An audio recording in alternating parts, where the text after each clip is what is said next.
This guy was masturbating in front of me. If I come here and tell you guys that I keep my marriage spicy, that would be a big fat lie. Okay, hi, welcome to my channel. My name is Chinyere. So today's video is going to be a Q&A. I haven't done one of these in a very long time, and I'm excited to do this one because I specifically asked people to ask me interesting questions, and I did get a couple of them. Hopefully I'm able to answer all of them from beginning to end. So the very first question says, I'm not going to mention who asked what state are you from? I'm from Anambra State, Orumba South local government in Anambra State. What is the most eccentric encounter you've ever had? You know, when I got this question, I was like, you know what, I'm going to write it down because I don't want to forget some things. The most eccentric encounter that I have had that I really remember happened a couple of years ago. So what happened was that I was very young. I was like maybe 18. So I went to my dad's veterinary clinic, and I don't know where my dad was, but I was sitting behind the so there's like a counter separating you from clients. So I was there, and then this man comes in and says, where is the doctor? And I'm like, he's not around. And then I think the man says he wants to sit down and wait. So I'm like, okay, no problem. And then this guy sits right opposite me. I was on my phone. I remember I was using a small Nokia phone. It wasn't I think it was a color screen because I posted the video on Facebook then. So you see, before things like this became popular, I had already experienced it. So this man sits down opposite me, and next thing, I'm like, from the corner of my eye I can see movement, and then I'm like, you know what, let me look at this guy. And then I look at this guy. This guy was masturbating in front of me, and I was shook. Like, I did have an idea of what it meant. I knew what he was doing, and so I just held my phone up like this, and then I turned my camera on and I was filming him. And then I wanted to make sure that I got it on camera, and then when I was done, like, I just got a few seconds of him doing that, and then I got up and like, please, can you get out? Like, can you leave? I mean, there were people around, there were their offices around, so it wasn't like I was the only one there. There were people around, but at that moment there was nobody in the office. I think I was there very early in the morning, but my dad was somewhere around, so there were people around. So it wasn't like I was scared of him doing anything. I told him I was uncomfortable with him being here and he needed to leave, and I posted that video on Facebook. Now I'm not thinking, why did I even take the video down? Because I think I deleted the video. I like to think I deleted that video because it just, a couple of people saw it. People were shocked, people were surprised, but I took it down because it doesn't look like it was nice, something nice I had to keep on my timeline. It was like post and delete. What's your concept about oral sex between two people who love each other? Do it, like, I don't know, is there a second opinion about this? Is there something else? So do people have something else to say about this? There's really nothing more to say. How do you handle lack, like when there's no money or something necessary, especially when you have debts? When there's lack, the first set of people that I run to has to be family or friends, but usually it's family first because I am more aware of like their situation and all of that, so has to be family first. But if I feel it's something that I don't want anybody to know about, or I don't want to burden anybody, I take small loans. When things like that happen, I can take loans and, you know, pay back when it's convenient. So I want to know if you are the eldest of all your siblings and the age difference between you and your husband. I'm the eldest. I'm the first of four. The age difference between myself and my husband is 9 years. What's your hair brand? Well, I'm guessing this person means this hair, so I'm going to leave the link in the description. I hope I remember, but if I don't and you're watching this video, please just scroll through a bit. You would find the video where I did the full review of the hair, how I got the hair installed, and then, you know, I shared the details and everything. I'll try and leave it in the description. How old were you when you got married? I got married at 21. Do you have mood swings whenever you are broke? Hey Jesus, when I'm broke I'm sick.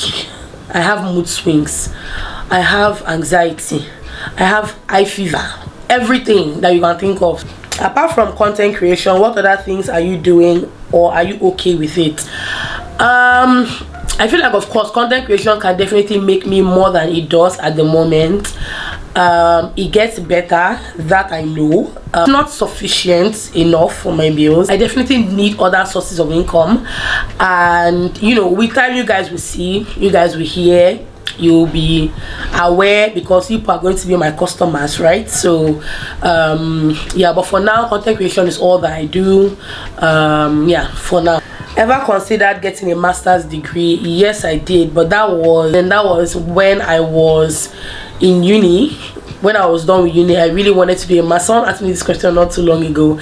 I really wanted to get a master's in environmental geology, and well, I mean, it's not something I've cancelled out. It's just not something that I see as feasible right now at this point in my life, but I've not ruled it out entirely. You know, I love geology. I love environmental geology so much. I really love it. How many times do you have sex in a week?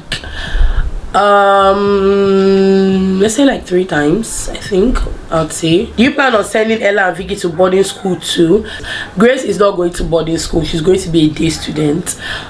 So yeah, I never was comfortable with the whole boarding school thing, especially seeing the distance from our house to the school that we wanted Grace to go to.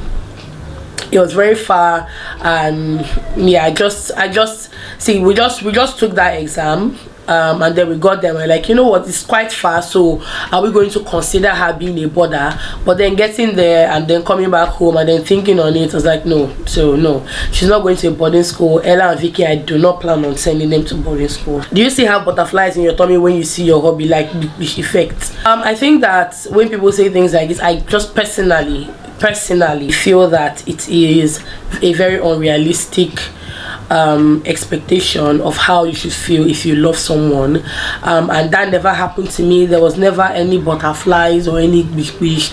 I think that probably happened to me when I had crushes in secondary school. It's not my story. This question: recommend a sex toy that you use and love. Okay. Funny thing is, I was almost going to work with a sex toy company. You guys should let me know, is that something you would like to see?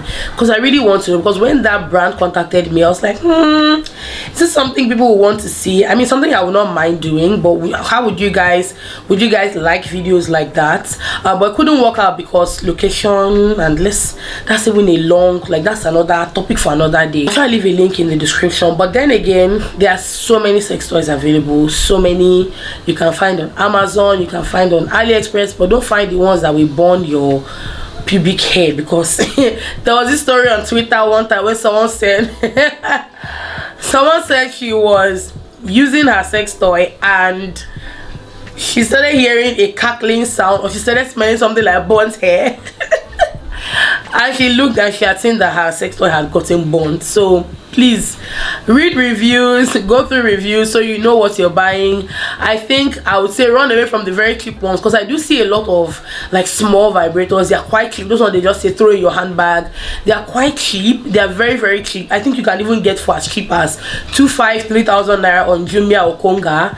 But I feel like those are the ones that can literally burn and explode your vagina. So please open your eyes if you're going to buy those. This is it. I don't know what it's called on the website, but it's a clitoral sucker. I think that's what they call it, clitoral sucker.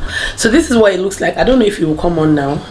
So yeah, there are like 2 buttons on it. One button is for this area, and it just has like a suction effect right here, and then it has different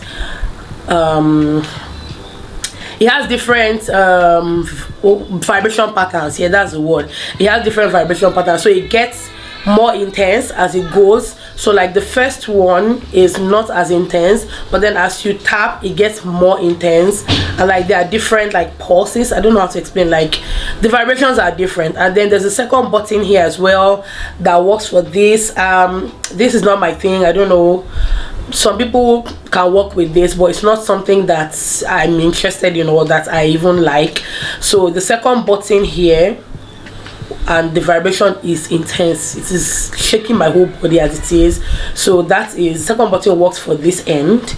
So I guess this will go in all the way. So Yeah, so this is the one I used, and there are different variations of these. Different brands make clitoral suckers, so they come in like different shapes, but this one I got from wish.com, and it had very nice reviews as well. It comes with a nice like silicone body, so you can wash it. It's safe to wash, and then it has like a charging port in here. The charging port is almost invisible, but it's just like a small hole. You just poke the charger in and then it charges it. So that's what I use. I'll leave a link in the description below. Someone says, I want to redo our space. I'm overwhelmed. I don't know where to begin. Send me a DM. Let's just gist about it a bit, and then I'll see where I can help. But when the time comes, you guys are going to have to pay for my services, okay? And the time is coming soon. It says, do you ever get tired of organizing? Yes, organizing is a lifestyle, okay? It's like what workout should be in your life. It's a lifestyle. As I live my life organizing, because I'm living in my home, and so organizing is a part of my life in the sense that I thrive in an organized space. So yes, organizing is a part of my life. It's something that I do. I feel good when I do it, and your life is even a lot easier when you are organized, trust me. Especially if you're a mom. You can be a single person and be, you know, going through life disorganized, and let me know, it will make life easier for you, but then you can get away with it. But when you have children, if you really want life to be easier for you, you really need to learn how to be organized and tidy. How do you keep your marriage spicy after being married for 10 years? If I come here and tell you guys that I keep my marriage spicy, that would be a big fat lie, okay? I don't do nothing to keep anything spicy. I just think that we just go with the flow. I do like things like reviews, so communication, talking to each other about what we like, what we need, what we don't like, how often you want things to be done, how you want things to be done, how things work for you, how your body has changed. So communication is important. I also like to intentionally make our time for us, not just at night or when we want to have sex, but I think that, you know, sex, you know how they say sex starts outside of the bedroom. So I like us to kind of have a good thing going, you know, even when we're outside of the bedroom. So most times just having time to ourselves, getting the children out, you know, whether it's to stay with their grandma or the two of us just hanging out, you know, those kind of things, they kind of build up the experience for you. I know that there are a lot of unrealistic expectations about sex in marriage, but one thing I know is that honest communication matters. Find what works for the both of you. What do you miss the most about being single? It has to be just having my own space and being able to actually stay on my own without anybody, you know, intruding, or without anybody just being all up in my space. That has to be the major thing that I miss, you know, from when I was single, because I am a loner. I really like to stay on my own. But being married, sometimes my husband sees it. My husband automatically just feels that I have mood swings, and you know, there's something going on that I don't want to speak about, or I just want to, or I'm just talking for some weird reason. And then when you're that kind of person, you have children, you have a home to run, you can hardly ever be on your own. I just want to just enjoy my own company. Is it making friends once you become a mother? I think making friends is a personality thing as opposed to it being a status thing. I've never been one to make friends. I've never had a lot of friends. I've just always had very few friends, and so even when I became a mom, it's like I don't still make friends as easily as well. But I know a lot of mothers that have multiple friends. So for me, I'm just the same way I was before. I would just say that for me now as a mom, it's very easy to kind of communicate my feelings.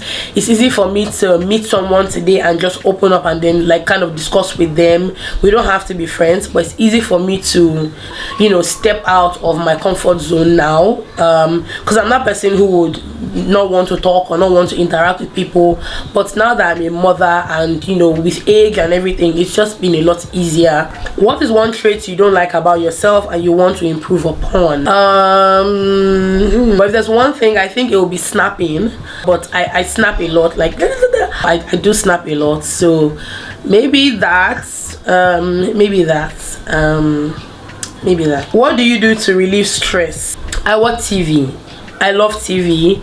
I watch TV. I sit by myself think, write down, I journal, and then I watch TV. Really, it's not that difficult for me to relieve stress. I just need to be seated, I need to watch a good movie, and I'm good.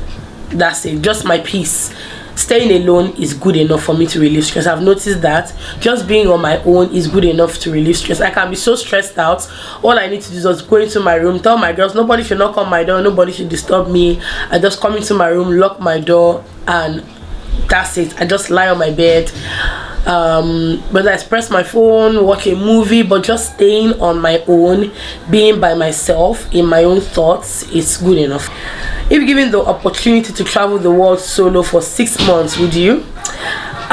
Please, I'm just going to say it out in case anybody wants to give me that opportunity. I'm not going to refuse. I think 6 months is a long time. I wouldn't want to refuse because it's a dream, you know, it's a dream come true, I think, for anybody, and particularly for me because there are a couple of places I've always dreamed of going to. So it'll be a tough one. 6 months is a lot, I'm not going to lie. If there's a way I could reduce the time, I would, but if I had to travel the world, I would not say no. But I just think that 6 months is a really long time to be away from my family. Half of a year, it's just too long. It's just too long. So if it's going to be 6 months or nothing, it might just be nothing. If I have to be honest, it will be nothing. If I have to be really honest. What was your most embarrassing moment? I don't even remember my most embarrassing. I think I've gotten a question like this before, and do I remember my most embarrassing moment? Oh yes. Let me tell you guys my most embarrassing moment. One of my most embarrassing moments. So I was in secondary school, right? This story is so funny just thinking about it now. So I was in secondary school, and in my secondary school when I was in SS1, I had a crush on this guy. If you went to Nigerian Navy, okay, you hear it. Okay, so I had a crush on this boy in my class. His name, do I need to mention his name? No, there's no need mentioning his name, there's even no point. But then telling you guys the story, let me just say it. Anybody that can decode because I have a couple of my secondary school mates that actually watch my videos. So I had a crush on this guy, and man, this crush was so strong. And you know how you have a crush on someone, yeah? When it's like serious mind games when you have a crush on someone and then you look at that person and you guys always have eye contact. That was what it was like.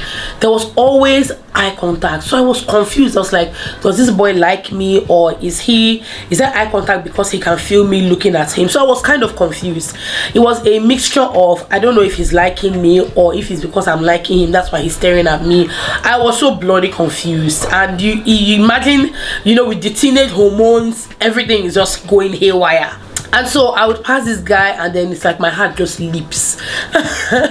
My heart just literally leaps. And it went on for so long. And so I think we were leaving one class to another class, and then someone came up. I had a slum book, yeah, so I made a slum book, and I gave the slum book out to people to fill, and people were filling and sending them back to me. If you guys you remember how slum books work, so you kind of give slum books to people that you really want, you know, you really want to see what they feel, you want to know who their crush is, you just want to know gist about them. So I sent the slum book to some specific girls in my school, and they filled the slum book and sent it back to me. And then somehow it got into someone's hand, and then this guy that I was having a crush on asked this person whose slum book it was. They told him it was mine, and he said he wanted to fill it. Now they gave him the slum book to fill, and he filled it. So the next morning before assembly, I went to class to drop my bag, and then the person brings me the book and is like, oh, I filled it, and he filled it as well. I'm like, I didn't ask him to fill it. Why did he fill it? The person was like, okay, he saw it with me, and he was like, he wants to fill it. And then I opened it, you guys. I don't know how people gathered me. I can't even remember, but I know a couple of people gathered me, and before I knew it, it was like almost the whole class gathered me. And then people were looking at the slum book, and where I wrote boyfriend, girlfriend, he wrote you. Crush, he wrote you. Who would you like to have a first kiss with? He wrote you. Who would like all of the very romantic questions? It was you. Can you guys imagine how confused I would have been? I was so confused. Like, See, it was a two-way thing. I was thinking in my head, does this guy want to embarrass me? Is he doing this just so that I can like him more, and maybe he doesn't even like me? Like, I was mad confused. I have never been that confused in my entire life. When this thing happened and this guy wrote you, it went around the whole school. People were talking about, oh, this guy likes her, and then I started hearing things like, oh, she's the one that likes him. You know, girls don't like people to say that they like guys. We always wanted to hear that the guys liked us, and I'm happy that I hope people don't care about that anymore these days, okay? Because it's okay to like someone. You're not in charge of your feelings. If you like someone, it's not because you chose to like them. You just like them. Like, you just like them for a reason. It was just made to happen like that. So I felt so embarrassed. I started hearing rumors, and I never spoke to him. Even after the yearbook, we never spoke. We used to pass each other on the school corridors. We were in the same class. We never spoke. I don't think I spoke up to 3 sentences to that guy till we left school. But I think that a lot of girls were crushing on him as well. So when the news broke out, people were carrying all sorts of rumors. Some people were saying that there was a time I ran to hug him. There was a time I did. Like, I was hearing something. I was so embarrassed walking the corridors. Then it was so embarrassing for me. I just felt really, really embarrassed that period, because the major thing I was hearing was people saying I liked him. And yes, as much as I liked him, they made it look like he didn't like me.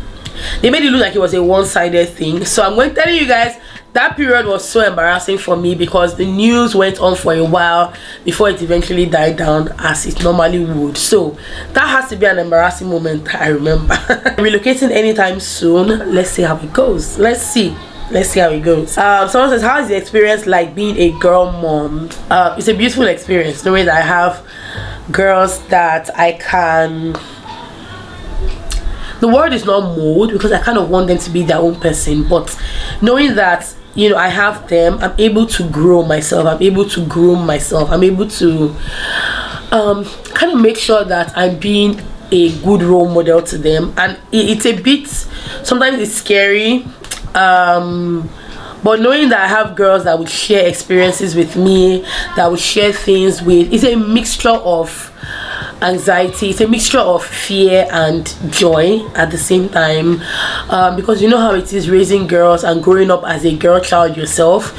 You're kind of like, okay, when they get to this age, what's it going to be like? So we're trying to kind of lay the foundation in a way that it is a little bit easier for us than it was for our mothers.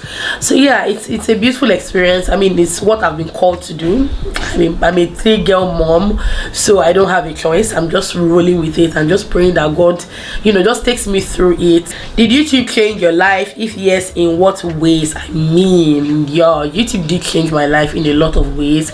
YouTube has made me independent. As much as I started a small business even before I started doing YouTube. You know, YouTube is my source of income. Let's just say YouTube is one of my sources of income, but of course YouTube has changed my life in so many ways. And apart from just earning from YouTube, is the people that I've met, people that have in one way or another touched my life or touched the lives of my family.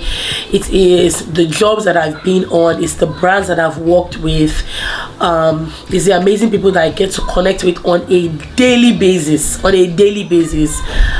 yeah, YouTube has changed my life in a lot of ways. Someone says, do you know you're beautiful? I know, but thank you for reminding me. Another set of questions. It's a lot. How do you share financial responsibilities in the home? What we do most times, he pays the bigger bills, but then again, you know, you have like bills that you pay during the month, your grocery shopping, during the month you're buying clothes or you're doing this or that. So most times, I'm not going to say, oh, we have a way that we structure out our money. That is better done at the end of the month. But then during the month, it's always about, what do you have, what do I have, is it convenient for you?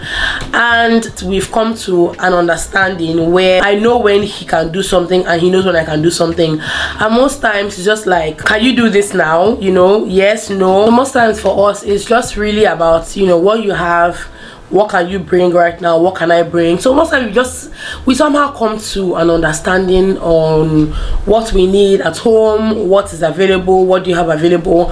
And I'm not saying that there are never misunderstandings. Of course, sometimes it's like, oh, I don't want to bring money for this thing, but I know that we need it now. And you know, so things like that come up once in a while, but somehow we would always come to a good conclusion. There's no pattern to the way we do it, because first of all, we don't even have a pattern to the way we even earn money. Sometimes you earn good in a month, sometimes it's not as good as the previous month. So that alone kind of makes it a bit difficult to make regular decisions, you know, consistent decisions, if that makes any sense. Do you save together for vacations and make investments as a couple? We are not taking any vacation because we have so many other things that we plan to do that are, you know, for us as a family, that are more pressing than vacations.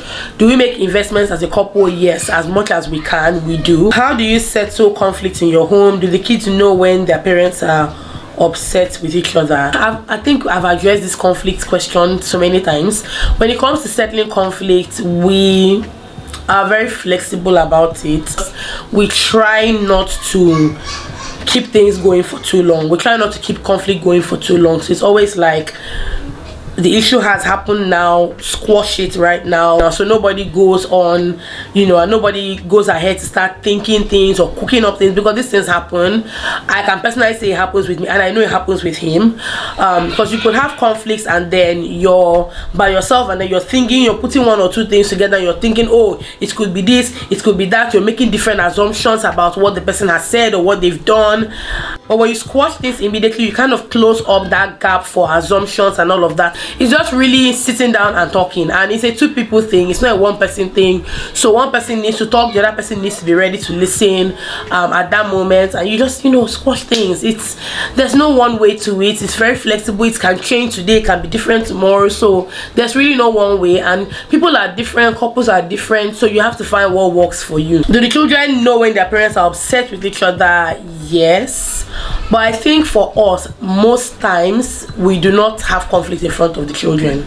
Most times, I would say 95% of the time, we don't have, except like, you know, small things that would happen in their presence. We have a room, we have door, we lock our door, we have our quarrels, we have our arguments, we squash our beef behind closed doors. We try as much as possible to do it away from the children. Do you think you got married at the right time? There's nothing like a right time, there's nothing like a left time. I got married when I got married, and this is me today. So yeah. She says, how are you? I'm fine. And she's asking because I complained about anxiety I think last week or like last 2 weeks, but I feel a lot better, you guys. I feel a lot better. I look a lot better. Have you had a vaginal birth and a CS birth? If yes, which one do you prefer? I have had a vaginal birth and a CS birth. Grace and Ella, who are my first and second daughters, were both vaginal births, and then Victoria, who is my last daughter, was a cesarean section. Which one do I prefer?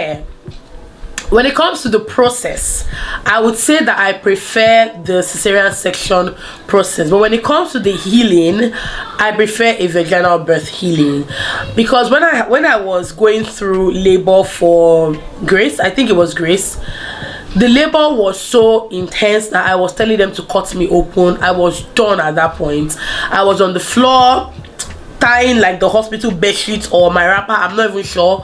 I was just like, you know what, just cut me open, I'm done. And you know, when I had my first child, I was so scared to get cesarean section because I was a new mom. I had heard so much stuff about, even though my mom had all 4 of us via cesarean section, she did not have a vaginal birth at all. So, but even though before then I had heard so many things, people like, oh, CS, hey, CS. So I definitely didn't want to go through a cesarean section. But the labor pain when I was pregnant with Grace and about to have her was so intense that I was like, you know what, I'm done, can you just cut me open? My mom was shocked. She was like, hey, don't say that, don't say that. So yeah, vaginal birth, the labor is crazy. Yeah, that I don't like the process.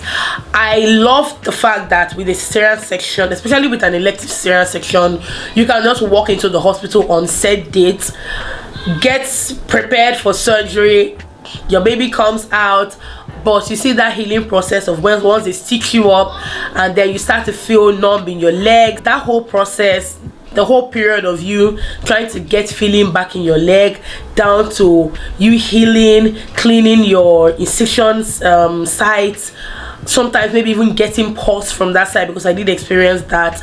You know, sometimes the sites getting infected, going back for them to losing the stitches. It is a lot.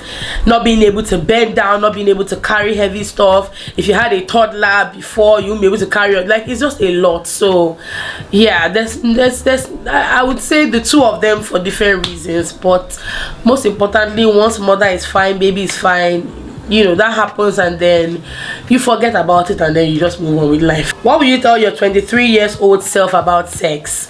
The one thing I would tell my 23-year-old self about, at 23 I already had a baby, so I would say it to be a lot more confident, to love my body, because it's only when you love your body that you're able to adequately communicate in the bedroom. It's the only time you're able to ask for what you actually want, and it's the only way you're actually able to enjoy sex, you know. And it's also how you're able to figure out what you love. So I would say be confident in yourself, love yourself genuinely. You may not love where your body is at that point in time, but learn to love yourself as a person. I think if you love yourself as a person, you get to love your body. You might want to change it, but you would get to have love for your body and appreciate your body. So yeah, I'll definitely tell myself that. What did you study in school and what university? Also, are you using your degree in any way? I read geology in Nnamdi Azikiwe University in Awka, Anambra State.